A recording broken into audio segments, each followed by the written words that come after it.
In church, it's good to be with you. Good to be back. Good to see family again.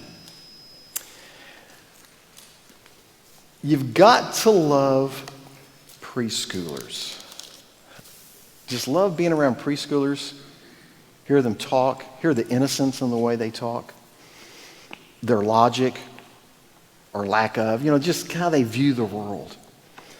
But it's also fun to hear them when they get angry, because of the things they will get angry about. And by the way, if a preschooler gets angry and it kind of makes you laugh about it, it only makes them more angry because you're laughing at them.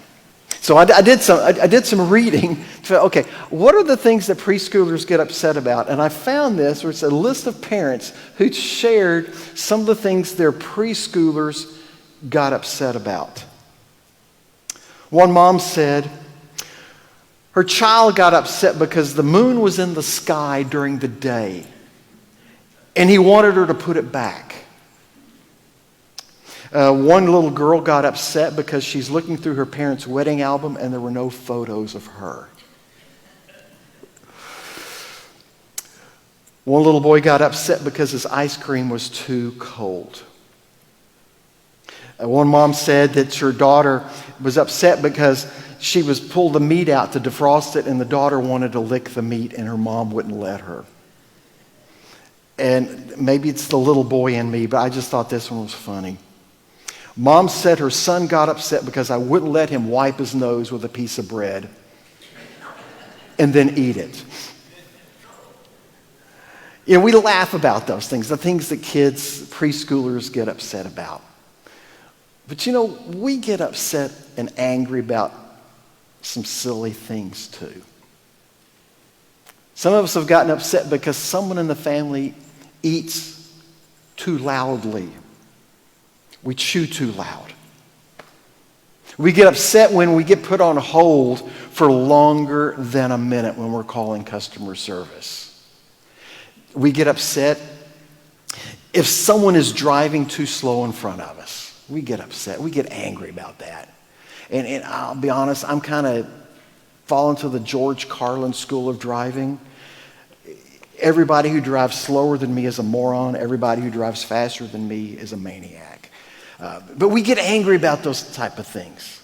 And but sometimes there's things that really do upset us, that are not just petty things that are silly, but some things are more serious to deal with. And when those things happen, when we are unjustly challenged about something, when we're slandered, when someone says something wrong about us, when someone actually outright opposes us, we get angry. What do we do with that anger? What do we do with it? Do we just let it fly? Or is there another approach? See, a lot of us think, I couldn't help it. I got angry and I just couldn't help it. Yet I want us to see in David, in the Old Testament, I want us to see David, the approach he took when he got angry. Pastor Peter's been taking us through the Psalms through the summer, and so I want to join in that. I want us to look together at Psalm 35. And I want to look at Psalm 35, and I want to see how David approached the issue of being angry. And I'm going to begin reading in verse 1. This is David writing. Oppose my opponents, Lord. Fight those who fight me. Take your shields, large and small, and come to my aid. Draw the spear and javelin against my pursuers, and assure me I am your deliverance. Now let's just stop here just for a moment. Before we go any further into this psalm, let's just kind of back up for a moment. You ever played the game of one-upmanship? This is the game where maybe you're telling something and someone can kind of do one better than that. For instance, you're telling someone, I took my kids, we had a picnic this week. And they go, well, I took my kids camping. They kind of up you on. So if you're telling someone, I took my kids camping, they go, well, I took my kids to Disney World. They're just always going to do someone better than you. And if you tell someone, I took my kids to Disney World, I took my kids to Europe. There's that people that they always got to be one better than you. One-upmanship. And we play the opposite version too. This one, I see this a lot, especially in it with adults, that, how you been feeling? You start telling about an illness that you'd recently had, and you're just kind of thankful I came through it. Oh, you think that's bad? Let me tell you what it was like when I had such and such. And their one-upmanship is, I was a lot sicker than you. That's a game that we often play. Well, so when I mention the game of one-upmanship, that's not a game you want to play with David. Because David, he had just a long list of things that happened in his life that were challenges, that were hardships. And we may think, oh, geez, David, let me tell you this, the hard thing I went through. And David could say, well, let me tell you what I went through and how much harder it was for him. I mean, many of us are familiar with the life and the story of David, one of our favorite characters in the Old Testament. Here's David, this young man. He's chosen to be the king before anyone even knows who he is. Saul is the king, but David is chosen to be his replacement. David becomes an instant celebrity when he steps in and fights Goliath. Immediate celebrity status. At that point, King Saul brings David into his court.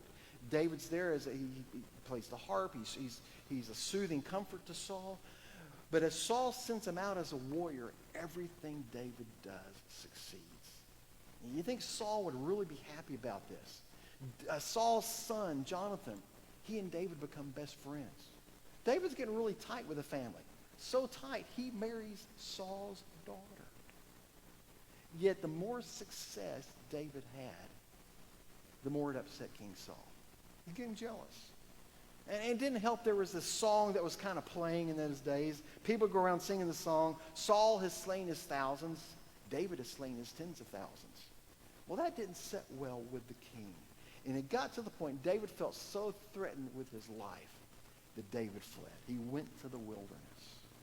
And you think for King Saul, this is great. My competition is out of the way. He's no longer in the public eye. This is great. That wasn't enough for Saul. He wanted to make sure David was permanently dealt with. So Saul got his army together and they went and chased David. And I believe that's the context of the words that we're reading here. That here's David, who in his eyes hasn't done anything wrong. He's only done what the king's told him to do, commanded him to do. Yet he keeps facing opposition. Opposition from this very king.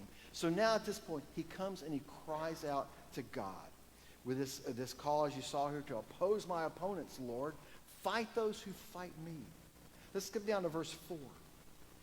So David continues, let those who intend to take my life, let them be disgraced and humiliated. Let those who plan to harm me to be turned back and ashamed. Let them be like chaff in the wind with the angel of the Lord driving them away. Let their way be dark and slippery with the angel of the Lord pursuing them. They hid their net for me without cause. They dug a pit for me without a cause. Let ruin come on him unexpectedly. And let the net that he hid ensnare him. Let him fall into it to his ruin. Now this is kind of a different psalm than the Lord is my shepherd, I shall not want. It has a whole different tone to it. This is part of a group of psalms that are called the imprecatory psalms. An imprecatory psalm is one just like this where there is this cry for vengeance. To cry, God, you got to step in. And the language can be rather harsh in it. That what they're calling God to do, just to, just, God, I just need you to kind of take them and slap them upside the head with your shoe. That's the kind of mentality, God, you got to, and it's vicious language. And a lot of people are uncomfortable with that. Jesus talked about love. Jesus was all about love, and Jesus talked about loving your enemies. And so they don't like psalms like this, these imprecatory psalms that seem so harsh and vicious. But I want you to understand something about what David is doing here. That there's not a viciousness in David's heart. In fact, he's calling to God, God, I need you to do this towards Saul, my enemies. But David himself, David had two opportunities to kill Saul. So you see this in 1 Samuel 24. David is, once again, they're out in the wilderness. He's hiding. He's running from Saul. Saul comes into the very cave David's hiding in. And Saul goes in there, Nature's called. He's taking care of business. And David literally has a chance to kill Saul without Saul ever realizing before what happened, he's dead. David wouldn't do it. 2 chapters later, David and one of his men sneak into the camp of Saul and his men. They're asleep at night. They go into the camp, and David literally walks right up to where Saul is and takes a jug, takes a javelin. He could have killed him, but he didn't. Instead, he took these two items. He goes back and he now shouts to David. And this is what he says. David is shouting to Saul across the field. The Lord will repay every man for his righteousness and his loyalty. I wasn't willing to lift my hand against the Lord's anointed. David always called Saul the Lord's anointed. I will not lift my hand against the Lord's anointed, even though the Lord handed you over to me today. And just as I considered your life valuable today, so may the Lord consider my life valuable and rescue me from all trouble. So as we read this psalm and it feels so harsh and vindictive, understand, David had a chance to take matters into his hands and he wouldn't do it. But what I want you to see in this psalm, this is the other part, this is important to see. David's angry. He wants justice. What does he do with that? He goes to God. He never acted on his anger other than taking it to God. And he expressed his anger freely to God. God, you need to step in. You need to do this. But he would not act on his own. There's a good lesson for us in that with our anger. I mean, you consider what we do when we get angry. A lot of us, when something really upsets us, we just hold it in. I can tell you that's not good. We just kind of bottle it up and hold it in. And then the next time something happens, we bottle it up and put it in there with that same previous anger, and it just gets keep bottled and bottled up. To the point that finally sometimes so many people, they explode. It's like the lava building up in the volcano. And that bottle breaks and they just spew anger all over whoever's in the area.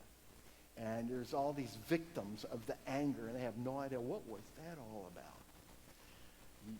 We even have a term for it now because of all the postal workers who got so irritated and angry, they finally went in and just spewed out their anger with a gun. They went postal. We do that a lot. We just bottle it up. And I got to tell you, bottling up is not wise. It's good to vent. But we got to do what David did. He vented to God. He didn't hold anything back. He said, God, this is what I'd really like for you to do. But he left it in God's hands. Yeah, so sometimes what we bottle up, sometimes we pull other people in to be a part of our anger team. We're angry with somebody, and so we talk to someone else. And we're not so much venting to them, we're making them angry at that person too. And pretty soon, here's this individual here, has no idea maybe why you're angry at him. And now there's a group of people that are angry. Some of us have seen that in the church, where we got upset with somebody. Maybe it was the pastor. But instead of going into talking to the individual like Scripture commands us to do, we talk to other people. And we get a little group around us, kind of our little support group, and that begins to grow and grow and grow. And now this anger toward this person, which should have been dealt with one-on-one, has now gotten out of hand. Key is to vent like David did. Vent to God. Look at verse 9. As David continues, he says, and then I rejoice in the Lord. Then I will rejoice in the Lord. I will delight in his deliverance. Here he's taken his request to God and his anger, how he feels. He's taken it to God, but then he says, but then I'm going to rejoice in the Lord, and I will delight in his deliverance. All my bones will say, Lord, who is like you, rescuing the poor from one too strong for him, the poor or the needy from the one who robs him. Please understand, we get angry, but when that happens, we've got to take it to God. Vent to him. And then as he did, there's that sense of trust. But I want you to know something else that David does. I think this is fascinating. I want you to see how, now he is angry toward Saul. He's angry toward this army. These are people he knows. But look how he treats them directly. Look at verse 13. Malicious witnesses come forward. They question me about things I do not know. They repay me evil for good, making me desolate. Yet, when they were sick, my clothing was sackcloth. I humbled myself with fasting, and my prayer was genuine. I went about mourning as if for a friend or brother, and I was bowed down with grief, like one mourning for a mother. But when I stumbled, they gathered in glee. They gathered against me, and assailants I did not know tore at me and did not stop. With godless mockery, they gnashed their teeth at me. David, who's feeling this opposition, yet his response to them directly, he cared for them like for a brother. He says he cared for them. And that's got to hurt. That's got to be a shock to his system because these are people he was close to. I mean, Saul was his father-in-law. David was a part of the family. David did everything he could to support the king, yet when it came down to it, the king chased him and sought to kill him. We know what that's like sometimes just to have a friend turn on us. I'm always grieved when I hear these couples, the young couple, they're so deeply in love and they're just a Hallmark movie in reality, just how they live. And they're so cute. They're so in love. They're married. Everything seems so wonderful. And all of a sudden, one of them one day walks to them and says, I just don't love you anymore, and walks away. And there's a spouse left there, devastated. Maybe didn't even see it coming. Because the one she loved, the one he loved, has just now walked away. Many of us have experienced that with friendships, with close friendships, that we were so tight with, and all of a sudden, they turned and opposed us. That's what's happening to David. The king, who he valued, who he respected and honored, turned on him. But this army that's with Saul, remember, David was a warrior, and he had gone into battle with many of these men. He had probably sat around the campfire at night with so many of these men who were now chasing and seeking to kill him. Yet what does David do? He says, when they were sick, I prayed for them. I wore sackcloth. There's that sense of mourning that I'm not going to dress like I usually do. I'm going to wear some sackcloth. I'm grieving over what's happening to this individual. And I like the fact he said, and I prayed for them. My prayer was genuine. Sometimes when we talk to someone and they've got an issue going on, and says, well, I'll pray for you. And maybe we mean well, but we walk away and we instantly forget. Well, I realize, if we do what David did when we're sackcloth, you kind of remember to pray when you're itching all the time. It's just, he truly mourned for them and prayed even to the point of wearing sackcloth. He cared for them. That's not how we often respond when people get angry with us or when something happens to them. We go, well, fine, good riddance. When a friend turns on us, we treat them now the same way they treated us. And it's just good riddance to you. Yet that's not the life we're called to live. That's not the way we're called to live. Jesus did say in the Sermon on the Mount to love our enemies. He said this, this is Matthew 5. Let me just pick up verse 46. Jesus said, for if you love those who love you, what reward will you have? Don't even the tax collectors do the same? And if you greet only your brother and sisters, what are you doing out of the ordinary? Don't even the Gentiles do the same? Jesus is pointing out, look, that's how the world acts. They love those who love them. They hate those who hate them. But Jesus turns around and says, love your enemies. Bless those who curse you. Pray for those who mistreat you. Wow. I realize that's hard to do. But that's the life we're called to live. If you choose to follow Christ means I want to be like him. He comes into your life and he begins that transformation process. And he's transforming us to become like And look at the example Jesus set for us and how he lived.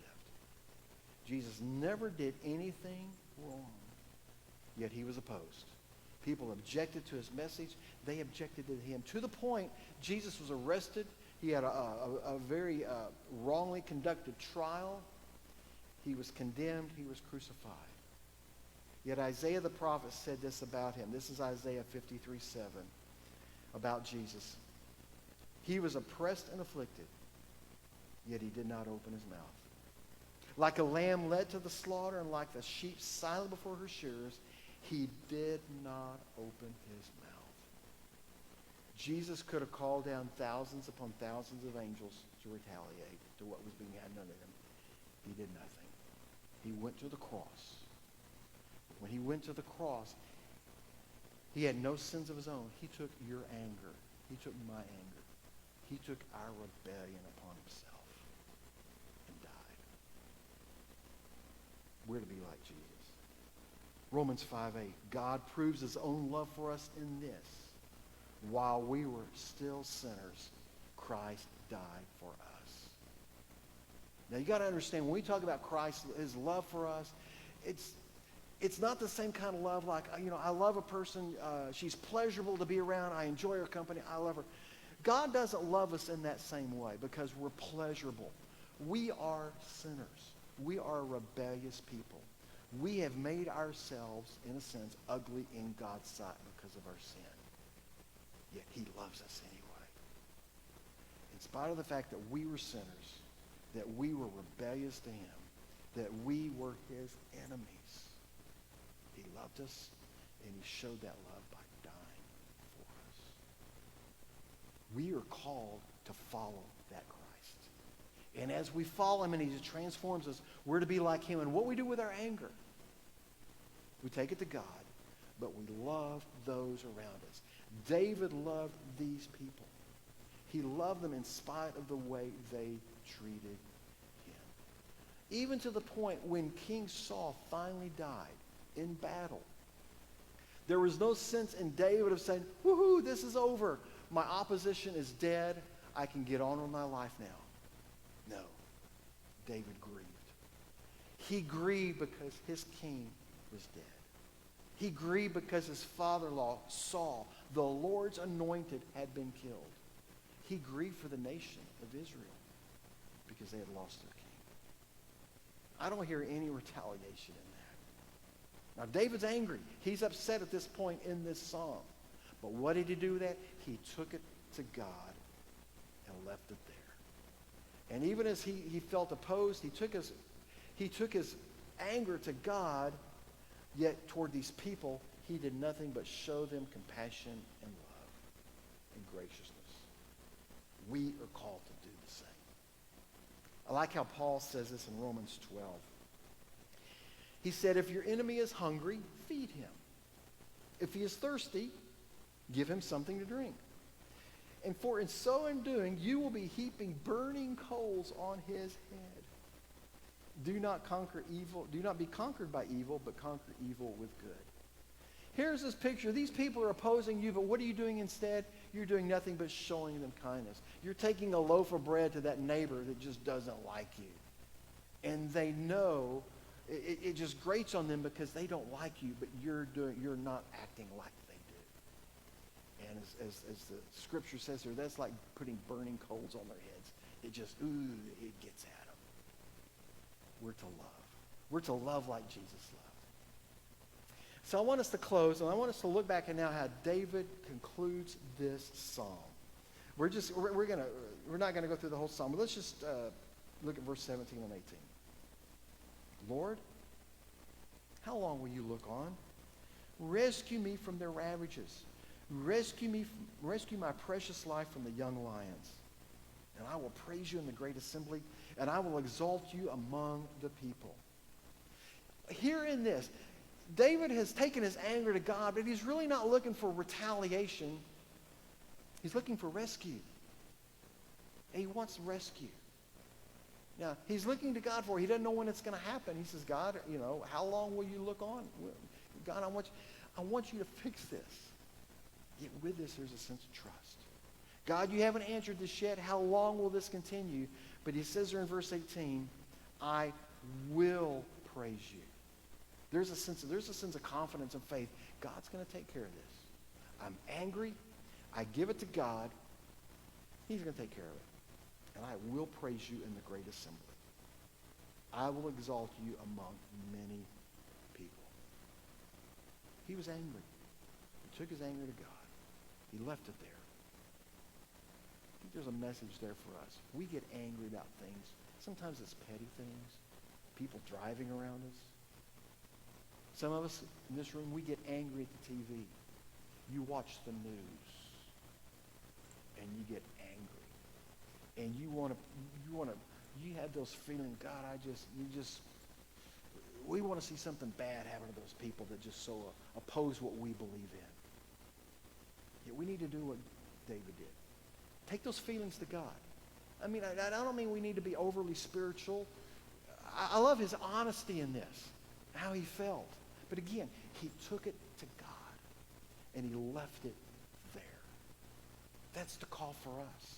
When we get angry, vent, but vent to God. I want to leave you 3 principles to pull from this psalm. 3 principles. First one is this. Go ahead and vent, but vent to God and God only. I mean, David poured out his heart.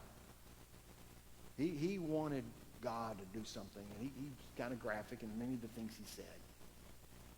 But understand, when you vent to God and leave it in his hands. Trust him with it. And God, when those feelings of anger come up again, God, just help me to trust you. You will make things right. And I can tell you this, that God may make things right next week. Hey, that would be great. But know this, if God doesn't fix it next week, if he doesn't fix it next year, there will come a time every one of us is going to stand before his throne. And those injustices, God's justice will be swift then. We can trust him. So take your anger to God and leave it there. Principle 2 I would leave you with is, from looking at the life of David here, is if you can, seek reconciliation. Don't seek retaliation, seek reconciliation. If you can make amends with the person who makes you angry, do what you can. David did this in the passage I read from 1 Samuel. With that moment he had a chance to kill Saul and he didn't do it, he stood before Saul and he said, there's no reason for you to be chasing me. I had a chance to kill you. I didn't do it. People can tell you, I'm your loyal supporter. Do what you can, if you can, to seek reconciliation. As the book of Hebrews says, as far as it depends on you, live at peace with all people. As far as it depends on you. It may not happen, but do what you can. Do what you can. Third principle. Love no matter what. Regardless of how they treat you. Regardless of the things that make you angry. Respond with love. Because that's how Christ responded to us. We need to respond in the same fashion.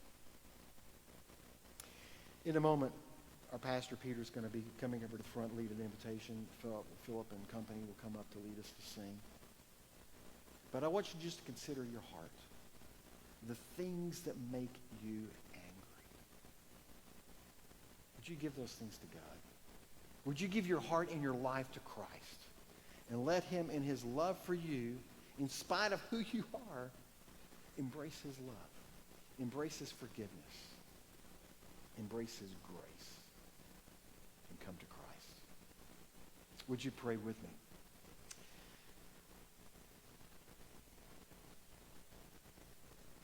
Father, I want to thank you that Jesus, with all that happened to him, he never responded in anger. Yet he only responded with love and leaving justice in the hands of his Father. Father, help us to be people. Help us to be the people that we lean on you. We trust you no matter what. How the world responds around us. And by the way that we respond, not in retaliation, not in revenge, not with spewing anger, But Lord, that they would see that we are trusting you, that they would see there is truly something different about us. Let them see Jesus in us. I pray this in your name. Amen. Let's stand together.